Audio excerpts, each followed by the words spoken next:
Et on va terminer avec le sport et la 11e journée de Ligue 1. Oui, la suite aujourd'hui à 17h, Lorient accueille Lens. À 21h, un match sous haute surveillance, l'OM face à Lille.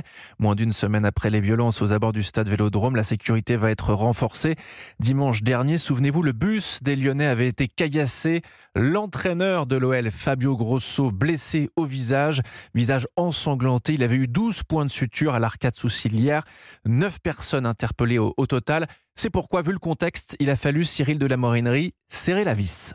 Oui, le président du club de football de Lille demandait des garanties avant d'envoyer ses joueurs ce soir à Marseille. Olivier Létang les a obtenus. Le niveau de sécurité a été relevé d'un cran. Aucun chiffre concernant le nombre de policiers n'a été divulgué.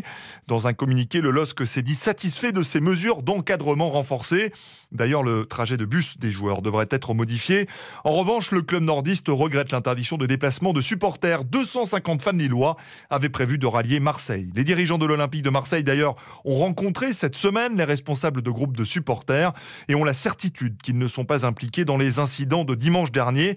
Une soirée à oublier, estime le milieu marseillais Geoffrey Kondogbia. Une soirée assez cauchemardesque, quelque chose d'inadmissible. On a essayé d'aller de l'avant, même si c'est pas quelque chose de simple. Les joueurs de l'OM ont tenté de se préparer pour le mieux malgré le contexte. Sur le plan sportif, Marseille, qui reste sur une défaite en Ligue 1 face à Nice, espère battre une solide équipe lilloise pour se rapprocher du haut du classement. Merci Cyril de la Morinerie. OM Lille, c'est ce soir 21h et ce matin tout en haut du classement. Le PSG leader provisoire après sa victoire hier 3-0 contre Montpellier.